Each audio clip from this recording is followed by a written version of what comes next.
Hey guys, this is Eric Weingauer with Weingauer Racing. It's not Saturday, but it is an update video day. This has a lot to do with it. I can't do the update video on Saturday because I will be at my son's club championship for swimming. Things are looking really good for that.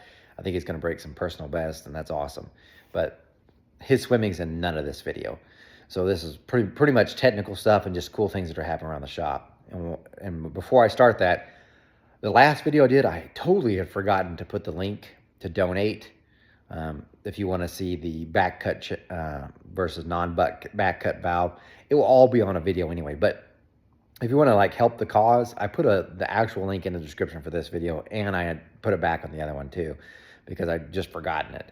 But anyway, if you want to donate, that's great. All it gets you is the information sooner. So all that testing will happen, will take place probably in the summer, and I'm going to put it all out on YouTube anyway. But if you donate, I'm just going to give you the dyno data the same day it happens. Otherwise, you just got to wait for a video. So it's not hidden behind paywall. But if you want to help, the link will be there. Sorry, I forgot that. But we'll start today's video with this. So I had a customer, and he does drag and drive stuff. So like the hot rod drag weekends, things like that. He's got a beautiful Chevy. Anyway, he's wanting to do a new motor because he did it. I did a set of heads for him before, where like an AFR 305 heads that I'd ported.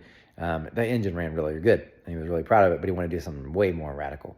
So he's doing a 632, but he asked me to port, to do a set of heads for it, and I did the BRX heads from Brodix. They're an SR20 style head, and I ported those. Now, those are a little bit different because usually I would get really aggressive with it because I'd put like a 55-degree valve job on intake and exhaust. You can't do that for drag and drive. I mean, I guess you could, but it could maybe last. I'm not risking it. So I put 50-degree stuff on, so it doesn't flow quite as good as the more racier ones, but really good. Anyway, he put it on the dyno. So I'd also ported the intake manifold for it, and I ported an M&M single plane manifold for that, and ported that. Well, he also bought the Chris Uratko Hulk manifold for the big block Chevy, and he dynoed both of them, and he shared the results with me, and he said I could share it with you guys, so I'm going to do that, which is very interesting. I'll go ahead and say that. Very interesting. So that's going to be just a second. But here's the engine idling with the M&M manifold on it. And then you get to see a dyno pull, and then we'll talk about the results.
Here's that Hulk manifold. You could tell that is a very tall manifold, and it could have long runners, but it's hard to see on the inside. But I kind of think that it does when you look at the power graphs.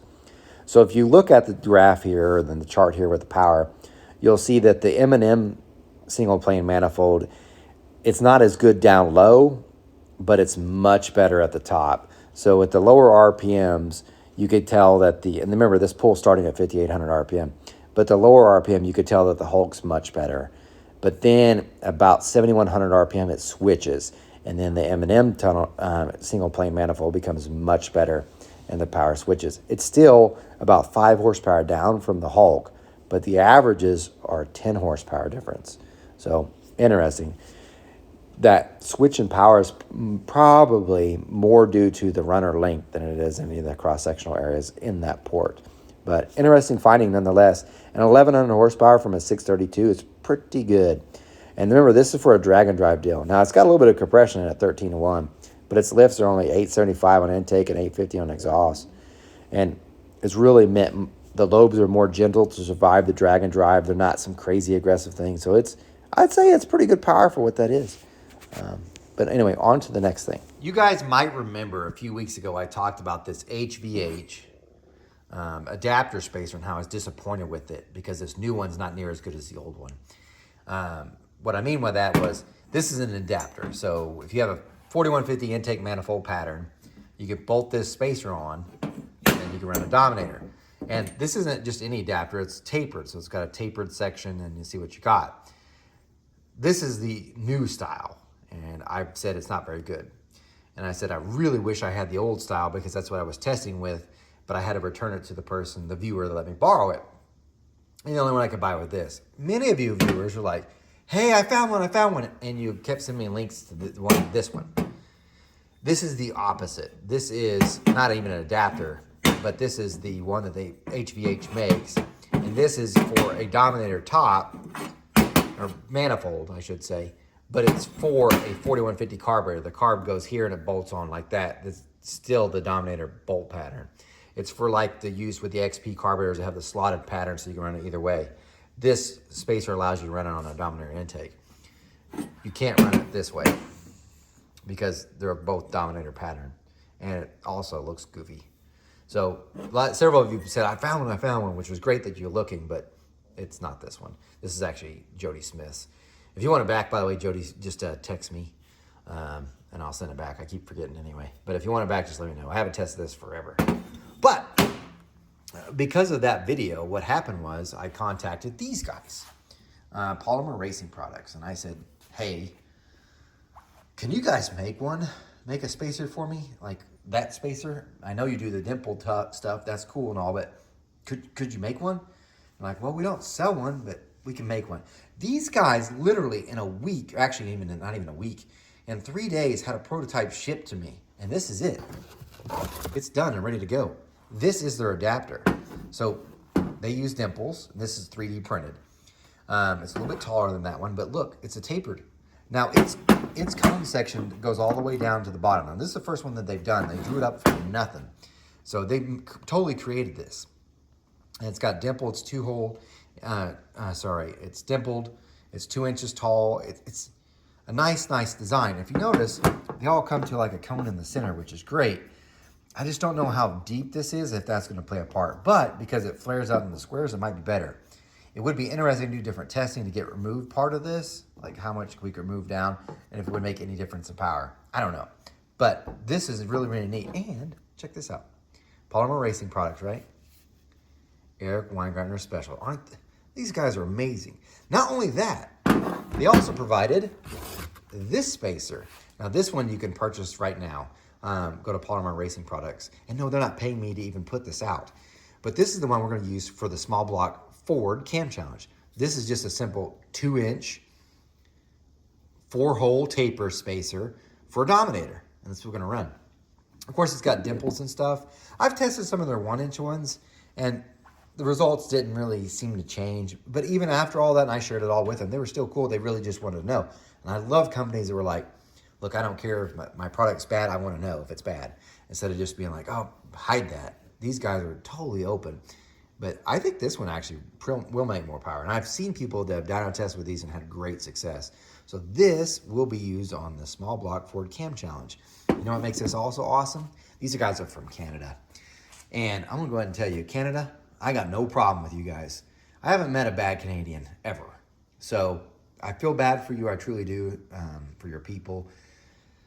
Anyway, because of that, if you're Canadian and you want to buy something from me, I'll give you 10% off. I know you got tariffs and stuff. But here's the catch, though.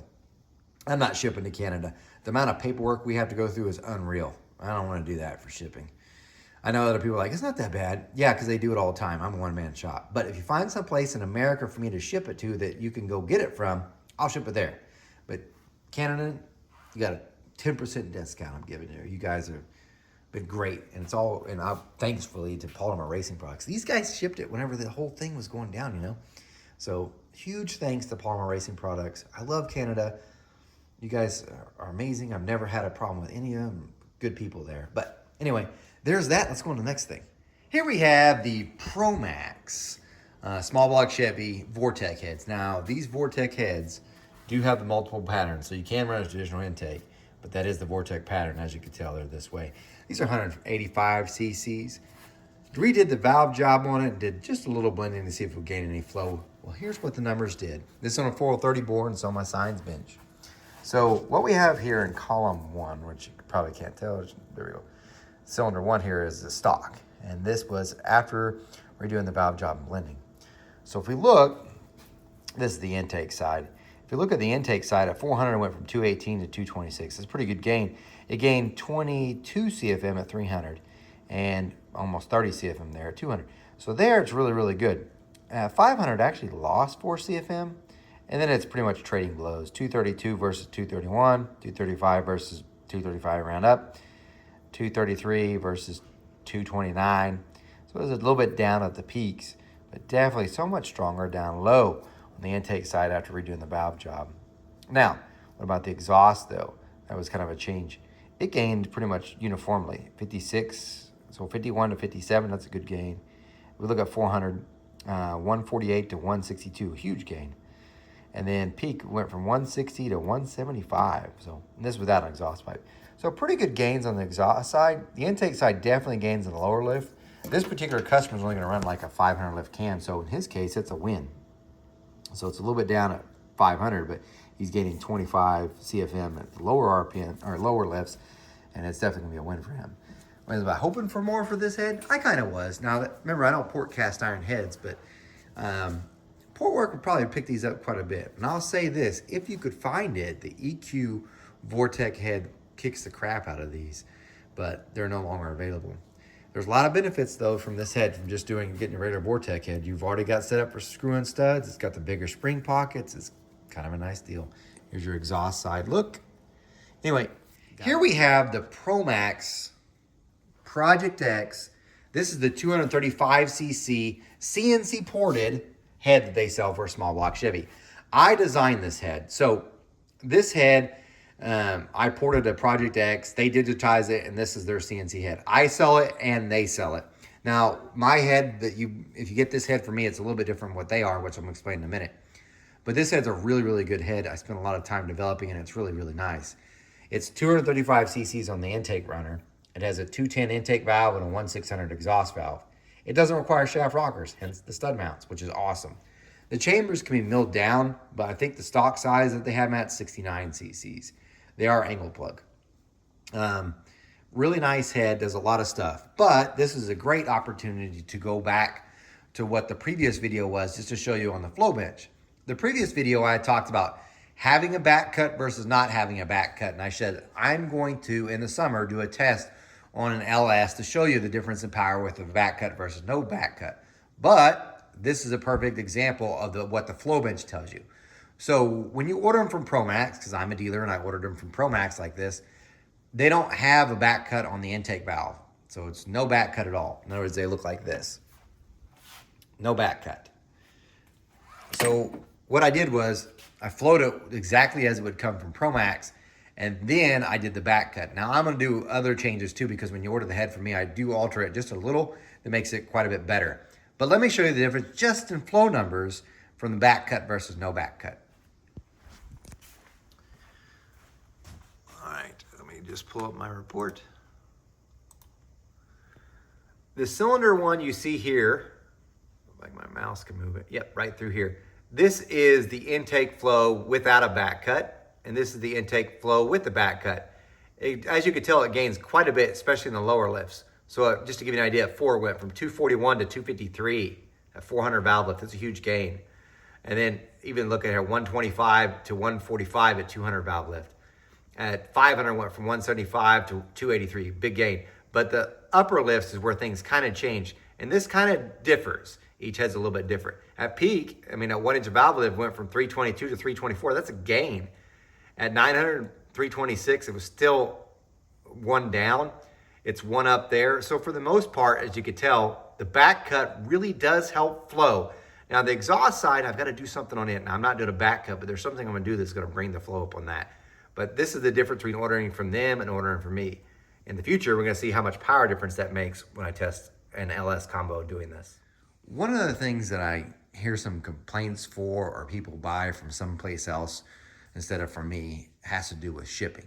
So a lot of times I get people who's like, why do you charge so much for shipping? That's ridiculous. It's that much for shipping. It should be cheaper. Summit charges $11.99. So-and-so charges this. Why are your heads so expensive for you to ship? Well, let me explain. So this is the box for a set of heads that just came in. And this is not necessarily against promaxx, but they probably could improve this. But they ship via UPS. And the box came in and it looked exactly what you have. So I took the heads out, but regardless, this is exactly how it came. So there, that's literally, it's within a breath of falling apart. And it wasn't just that end. I mean, clearly it's stuff's falling out already. Yeah, it's bad. So the reason for that is they've only put staples up through here. Then if we go to this, there's only 3 staples on this corner. So that corner always breaks. But this isn't necessarily all on them, because when I made this video a few years ago, it's actually my #1 viewed video, was about FedEx and how fed up I am with them. And people have told me, you know what the FedEx and UPS does? They unload these packages and it goes on a conveyor belt. The conveyor belt will drop your heads, dig this, 6 foot high. That's as tall as I am, will drop it from that height. So this box probably is okay if you handled it like any normal human, but not. Good luck to you, especially when you got weight on the inside. Now this cardboard, by the way, which you can kind of tell is what it is. I think it might even came from China. The reason why I charge so much is because this is how I ship out that same set of heads. So I tape the living crap out of it. So every corner has like 4 set layers of tape. As you can tell, there's tape all the way down. There's tape for every single area. That side especially, this side especially, that side, and even the bottom. I mean, everything is multiple taped. I go through almost a whole roll of tape for each head I do. And besides just the tape, the time to do it takes a while. Now you're like, I bet you that still don't last. I know these work because I've sent my heads off to get CNC ported and boxes like this, and they come back and they are mangled, but they're together, not enough to be destroyed. So one of the reasons why it costs so much for shipping is I have to pay for the tape, I have to pay for the time to do it. But the other thing is I still don't trust companies. So every time I ship a product, I put insurance on it because, you know, I'm not going to risk it. Luckily, I've only ever had 1 insurance claim, and that worked out okay. So happy for that. But I put insurance on it. And just so you know, insurance is about the same cost as shipping. So just to give you an idea, this is a set of small block Chevy cylinder heads when it goes out. The cost to ship it, no shipping, and no insurance on it, is about 65 to 70 bucks because this thing weighs 57 pounds in the dimensions. It's because it's heavier. It costs between 65 and 70 bucks to ship. You're like, well, how come Summit's doing it for $12? Well, they ship in such a large volume, even though I spent $24,000 in shipping last year. They spend way more and they can negotiate better rates, but also because they sell so much products, they can take some cuts on margin to make up for that shipping. So you kind of get suckered in. Nothing against Summit. I would do it too if I was a bigger company. However, that's only the shipping cost. The insurance is 65 to 70 bucks. So in the end, this head costs about $135 to ship it with insurance. So it seems like, man, it's high. I'm going to charge at least $10 because I've got material every time I do this. Plus I wrap up the heads and the inside. So tape and everything else, and my time to do it, I charge a little bit extra. So in the end, the shipping charge alone is like $130, and I think I charge like $135. So it's like, wow, that's so much more expensive than the 12 bucks you got from your big box store. Sometimes they come like that. And I'm not saying Summit's pretty good, but just got to be careful. Point being I'm trying to make for this, and I know I'm a little bit long here, is you get what you pay for, kind of. And I'm not risking it because nothing worse than telling a customer, one, and when they get their head, it's all damaged, and then you have to tell them, I can't even get that head again, not for another 5 months, and they're missing race season. So, yeah, at least if it happens, they're getting, hopefully FedEx, in my case, will reimburse the costs. But anyway, there's that. Going on to the next thing. So Bishop has been bugging me forever to drive the S10 to school. Not really to school, but to practice, swim practice. And the reason why I say not school is because he swims for the high school team, but the high school where the high school swim team swims is not at the high school. It's at the Salvation Army Boys and Girls Club. And that pool it's, I'm not even gonna be nice. It's garbage. Okay. It's 4 lanes. It's a nice recreational pool. There are gyms, like workout gyms, that have better pools. So I feel bad. And I was teaching at Broken Arrow forever. When I first started teaching, they said, we're going to get a pool finally, like an Olympic pool finally, right? And that was when I first started teaching. That was in '05. Here he is now. He's getting ready to graduate. Still no pool. But we've gotten an extension onto the football stadium, or not a football stadium, but their workout room. 2 fields, indoor fields to work out for the football team, an indoor field for the band now. No pool. One saves lives. Band doesn't, football doesn't, soccer doesn't. Drives me nuts. But anyway, so he swims for practice at Broken Arrow Boys and Girls Club, and he's like, I want to drive the truck so bad. And I'm like, I get it. He wants to show off to his friends, right? Well, because it's got the manual valve body, it's got to shift on its own. You know, you got to shift it on because it won't shift on its own. And he's never driven a manual or even an automatic that acts as a manual. So we've been practicing here the last few days. We've gone through quite a bit of E85. And I have to say, he's been taking it pretty easy on the truck, which makes me think, I wonder if he's going to do that when I'm not in the truck. So little does he know, I've turned down the rev limiter to insanely low levels. But anyway, he's going to try driving that on Monday. That should be interesting. But we've been practicing, and this is what he did to the yard. Sorry about the wind noise. This is actually from Bishop, so it's not his fault. The S10 has a rack and pinion on it, and its steering radius sucks balls. So it's like a 34-point turn to get it out of the driveway. It's been rained real hard here. Like we had a lot of, just to give you an idea, that whole retention area there, that was a solid lake of water. But anyway, he got it in here. He almost got it stuck.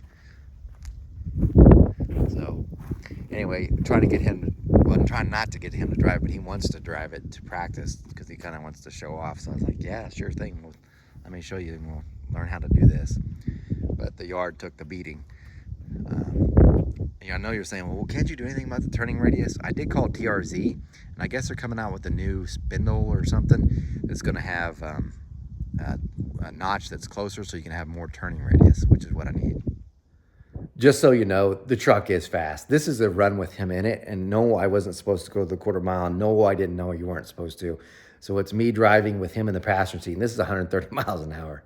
So hence the turning down the rev limiter. But I think he'll be fine anyway. He really is a pretty cautious driver, because little does he know I'm putting in my burner phone or my spare phone in the truck so I could track how fast he really goes. But anyway, this is the truck getting it.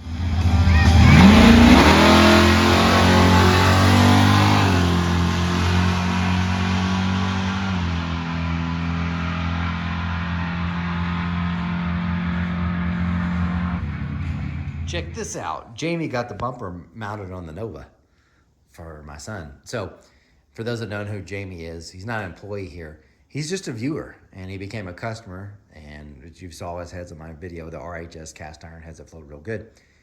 But he just happened to be working in Glenpole, which is a suburb of Tulsa. And he's like, hey, I'm bored when I get off work. Is there any way I can work on something, maybe help Bishop with the car? And I was like, sure.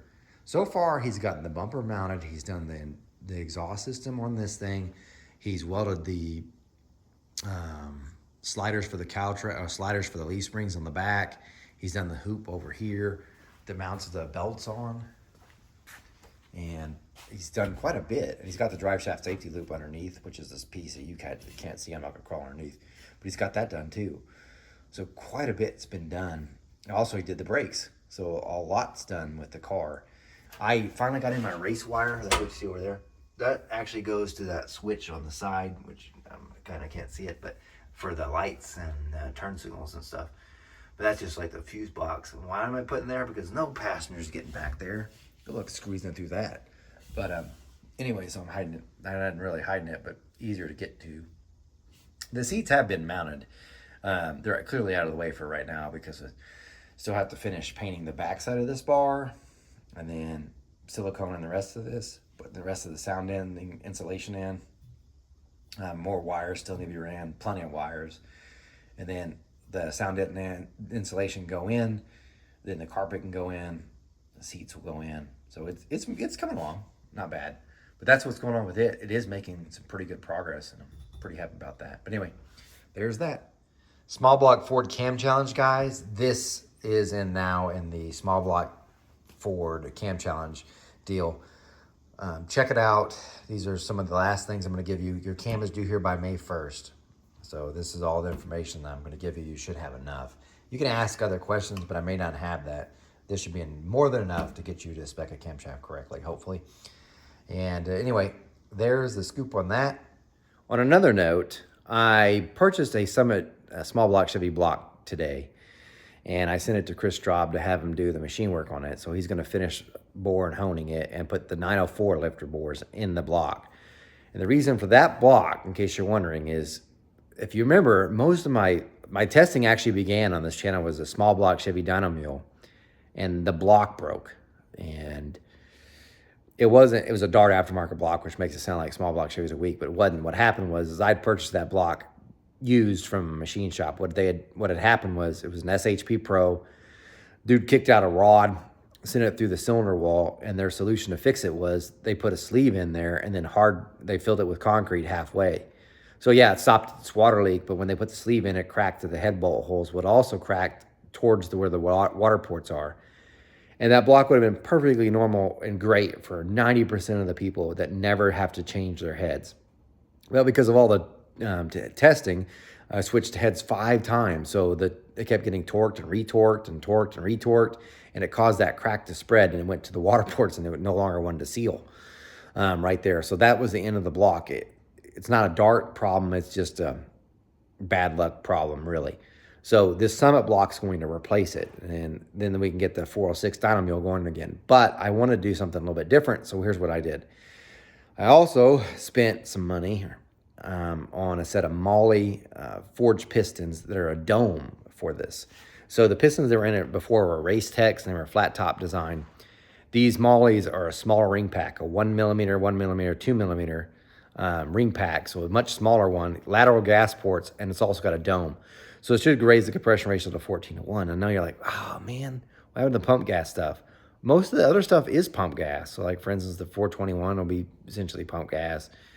I don't have any high compression things to test, so this will be nice. And also, there's a whole bunch of things I can do with it. One, I'm going to see if any of the changes, say for the manifolds or the heads or anything else, change with the compression ratio. And one thing I really want to try, and I'm going to be very careful doing this, I'm also going to put the supercharger on it with a blow-through methanol carburetor. Because, you know, people throughout the internet you can't have high compression with a supercharger. And I don't entirely disagree with that, but I want to see what will actually happen. How much power will it gain? Is it really, really finicky? I'm not trying to tear it up, but I'm only going to put like 5 or 6 pounds to be the torque storm, the smaller one. I might put on the big one, but I want to see what actually happens. So that's trying to get accomplished. I would like to turn it into a 434, but I just didn't have another $700 for a crank, and then another $600 for a set of rods. I was just going to use the rods and crank that I have and get new pistons. But if I had more money, I would do it. Anyway, it is what it is. I think it's still be neat. So we probably will see more than 700 horsepower for sure now, because it'll probably be about 14:1. Anyway, there's that. That's pretty much the wraps up this week. But guys, thanks for watching. I'm no Superman. I did race Superboy. You guys take care.